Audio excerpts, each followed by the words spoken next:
guidelines that I gave to the engineering team, ID team, marketing team, et cetera, et cetera. It's all around style. Obviously, this bike is all about style. Era-specific ergos, which I'll talk about a little bit. And then lastly, modern performance. So starting with style, it's pretty obvious. Big balanced skirted fenders, had to do it. Something I've been on the product team for quite a while now, and I always look every single launch. I'm looking at the comments, I'm looking at the articles. There hasn't been a single launch where someone's not like, man, I wish they brought back the skirted fenders.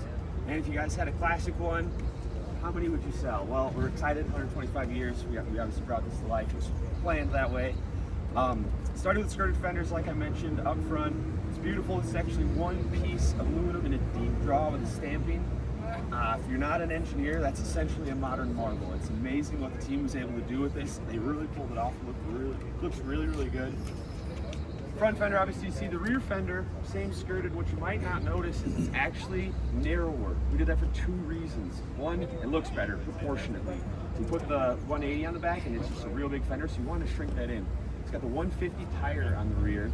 That same size as the Scout tire. Not only is it smaller and more narrow, it's actually going to drive a little better. You're going to feel it. It's a little more relaxed, cruiser, etc. You guys will feel that on the ride today. If any of you guys put time on a regular Chief, you'll notice it.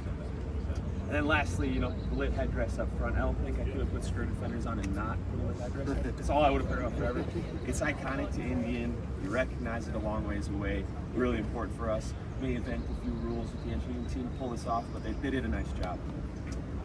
Second one, era-specific ergos. So starting up front, these are new handlebars, vintage handlebars. We did a lot of work on getting you in a relaxed, upright riding position. It's a cruiser. You want to feel real comfortable. You're not leaning over, anything like that.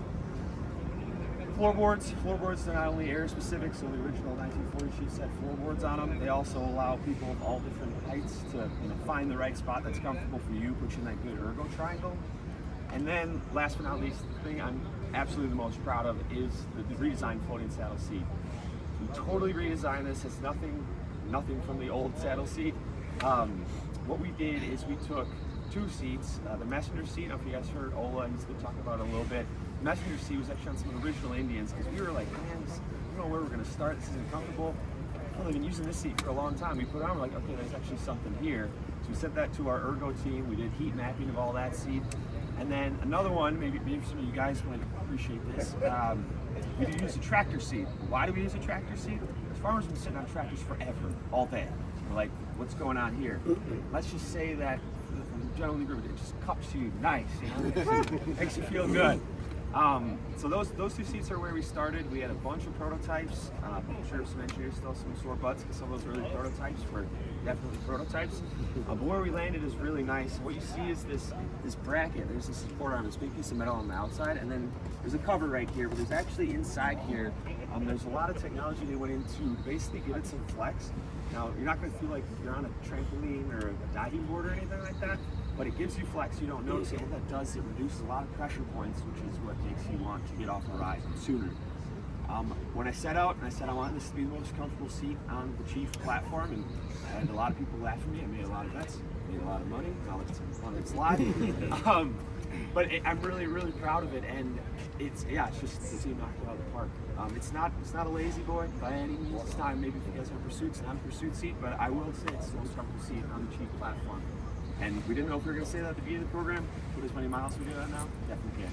Good. Is there going to be options for like two seats for this one? Yeah, so the Super Chief seat setup fits perfectly on it. Yep. So I was looking at it, it's just, I'm not sure what the difference in the frame.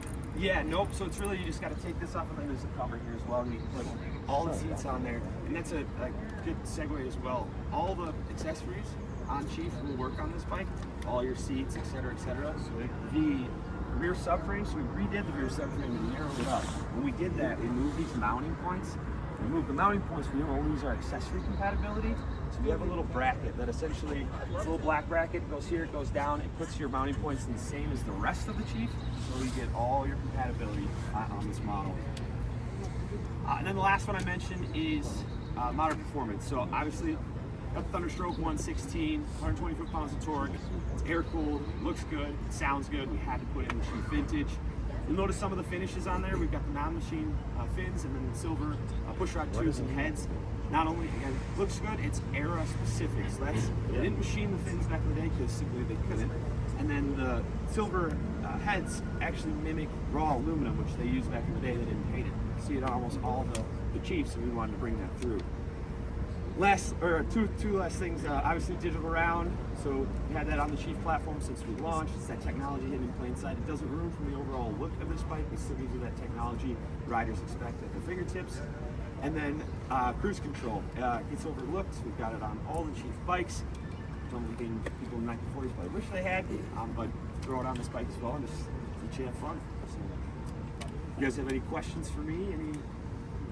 Yeah. Are the seats going to be available in tan in the future? That's a great idea. Idea. Okay. All right. So that's future, yeah. we can talk about future product, but So how much horsepower is in it? 124 pounds of torque. Horsepower we don't publish. It's just under 100. Is it like 70? To the wheel. It's probably just under 100 at the motor, right? Yeah. Get to the wheel. It's like 80, 89, something like that. Yeah. Good. Yep.